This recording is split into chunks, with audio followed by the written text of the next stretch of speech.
Therapists of Reddit, what was your biggest "I know I'm not supposed to judge you but holy SHG moment? Okay, real therapist here.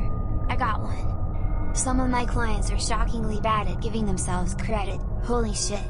Like they might get a nearly straight A GPA in a brutal major while battling depression, or overcome years of phobia and get behind the wheel again, or write a literal novel, or raise a kid as a single parent with low income, or build new relationships after being burned, or cope with OCD well enough to hold down a job. And they'll talk about themselves as if everyone on earth is better than them, as if their accomplishments are worthless. And I know it's because of depression or anxiety or another condition, but I'm often stunned by how differently I see them compared to how they see themselves. I work in mental health and have worked in acute and crisis settings for the majority of my career. The most notable event I experienced was when a young person had presented with significant ongoing suicidal ideation who was dealing with a lot of shit. I spent a lot of time with them, mostly de-escalation and working out what the plan should be moving forward. One of their parents came in a little while later and I had the opportunity to speak to them about where their child was and what had been going on, with their consent of course. Midway through me trying to explain some of the psychological constructs and ways the parent could help, they said to me, "Is this going to take much longer? I have a show to go and watch." All I can say is, I never judge my patients, I have never walked their path or viewed the world through their eyes. But the people around them who perpetuate the suffering of the people I work with through ignorance, malice and selfishness, I judge them, edit in a shameless one. I've tried to reply to as much as I could. I've enjoyed some of what I would assume is trolling and talking about some other people's experiences, as it's given me a chance to reflect on some of my own stuff. But I must go to bed. I'd like to ask one thing of anyone who reads this: remember that you can help, even just by asking how someone is or wishing them well. People you think may be struggling and even people who aren't. This year has been hard on us all, and I appreciate all of you who have said that those in care services have difficult jobs, but we have all struggled this year. Please be as kind as you can to each other, and I hope we can all look forward to a good December and even better New Year. Edit 2. My use of the word judge needs some clarification. I do judge in some ways, it's hard not to with what I see, who I work with and the situations they experience or have experienced. What I mean by not judging is that I do not allow my judgments to distort what I'm seeing or how I am working, which will normally be to the benefit of the patient and those around them, trying to help them achieve their goals and meet their needs. Final edit. I didn't think this post would get as big as it has, and I cannot respond to every comment individually by any means. I'm sure the post will be getting less attention moving forward, but I just wanted to clarify some things. This parent, who many people have made multiple assumptions about, was not trying to redirect, deflect or remove themselves from the situation by stating they had a show to watch. The show being something else people have assumed was a TV show. Remember, I've made the comment above in the context of a situation that lasted around 5 to 6 hours for me, but took you a few minutes to read. With everything that's going on right now, I wanted to make this post to let people know, those working in mental health have heard a lot. We don't judge you for how or what you're feeling, and we want to work with you to help you.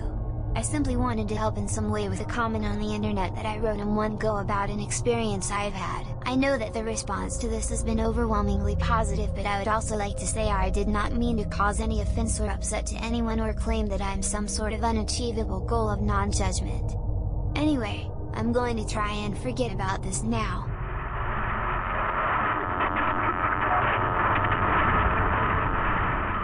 During my training I was asked how would you feel if a client were to come to you and admitted they were a pedophile that was on the edge of committing seriously horrific acts?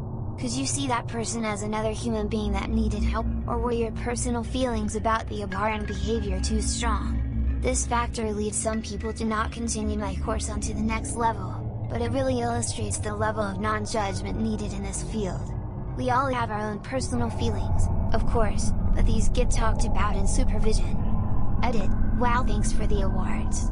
I'm glad it's raised an interesting topic for discussion. I'm enjoying reading them all, even if I don't have the time to reply. Personally, in this instance I remember the Gandhi quote, "Hate the sin, not the sinner." Also spelling.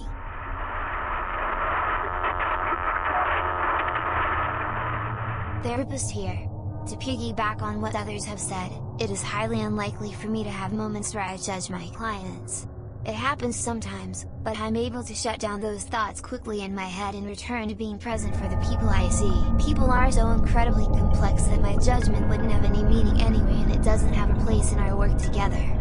I will admit though, something that does get me feeling a little salty is when I have a client's parent that attempts to sabotage the therapeutic relationship I have with their child, or pulling them out of therapy entirely when some of the things we talk about challenges some potentially unhealthy family dynamics. I don't feel anger toward the parents, mostly I feel bad for the kid. Edit, wow. All I have to say is that I'm incredibly humbled by all of you that have shared your stories. Even though these moments are so steeped in pain, what hits me is the incredible amount of strength present in spite of the upbringing and parents many of you have had.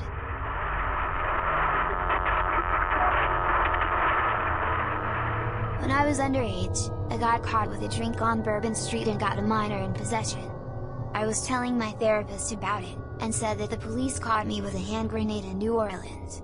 He didn't realize that a hand grenade was a type of drink, and it was funny to watch him try to process that his patient might have just casually told him that he had been caught with a fragmentation grenade. He took a big long pause, and said, "Where did you even find a grenade?" I realized the misunderstanding quickly and corrected him. But for a moment he definitely was thinking, holy shit, how do I deal with this?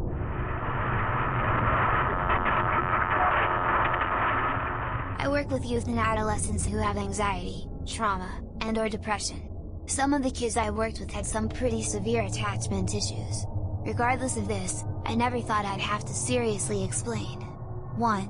You can't just buy a straitjacket for your kid. 2. Feeding your kid ultra spicy ramen each night instead of the meal everyone else is eating isn't specifically defined as abuse, but you have to understand the emotional abuse that this causes. 3. Your kid isn't trying to kill you because they stand in your doorway at night crying. That's likely because they're scared of their traumatic nightmares, but feel like you will just yell at them if they wake you up. Edit, remove the phrase. Edit 2. Thank you all for your questions and support.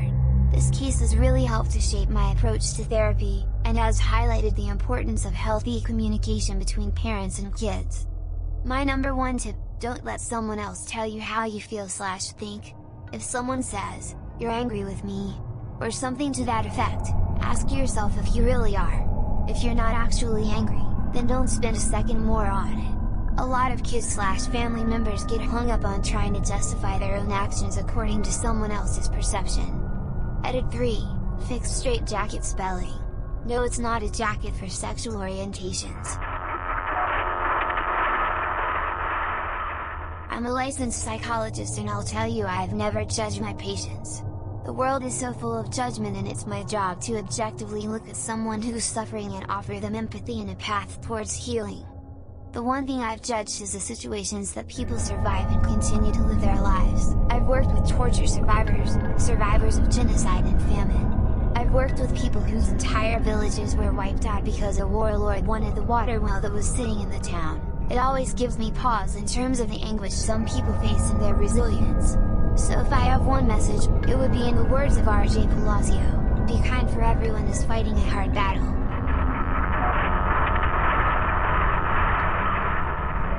Non-judgment, you kind of train your brain not to judge, because you are seeking to understand and help.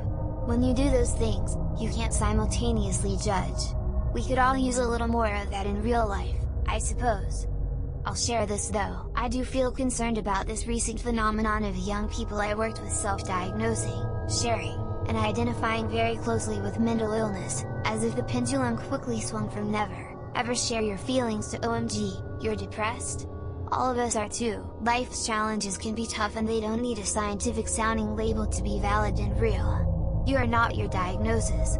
We can find validation and support in healthier ways. Edit, thank you for the Golden Awards. And thanks to everyone for some really nice discussion. I'm a dude.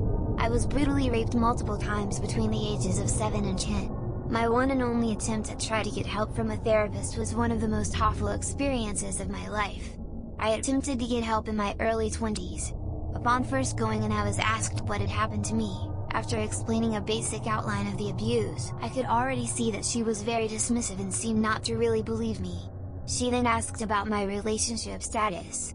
At the time I was in a long-term relationship with a woman who had 2 kids, boys. Upon finding this out, she immediately demanded the names and address of my girlfriend, names of the kids, and said she would be immediately getting in touch with social services to ensure that I wasn't abusing them. I can't put into words just how much that destroyed me mentally, that she could obviously see something in me that I couldn't see. That somehow she was certain that I would be an abuser. I started to cry. She told me to pull myself together. I also can't put into words the pathological visceral hatred I have for pedophiles and rapists.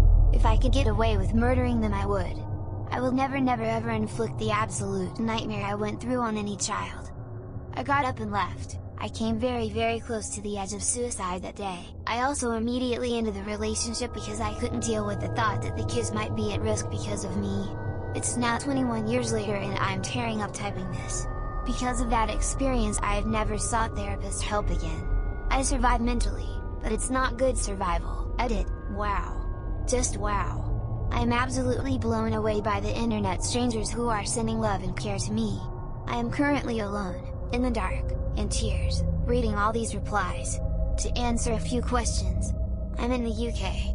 I heard she was fired a few years later after a patient of hers committed suicide and mentioned her therapy in the note they left. I am in a position where currently I'm in such a fragile, very heavily medicated, mental state that if I saw another therapist and got the same reaction, that I know my mind would break and I'd take my own life. Every day is a struggle to find reasons to stay alive. I'm sure I have PTSD as I feel the need to be armed with a knife constantly, despite being a big dude, 6 feet 4 inches, 110 kilograms. I sleep with a knife under my pillow. I often wake up screaming. I tend to be standoffish with everyone, deliberately keeping people at a distance. I know I'm a broken person. I've even avoided relationships with women with kids because I don't want my broken mental state to somehow affect those kids in any way. I have attempted suicide twice and both times I survived. I just want there to be a pillar operation where I could completely wipe out the past, even wipe me out, wake up and just have a new me, minus the depression, anxiety, fear, PTSD, crushing hatred of myself. It would be nice to wake up one day and actually be able to see some value in myself. I'd love to be married and be a dad, but currently I'm in a state where I can't ever see or allow that to happen. I'm too scared that my mental state would fuck up my wife and kids' lives. I can't allow that.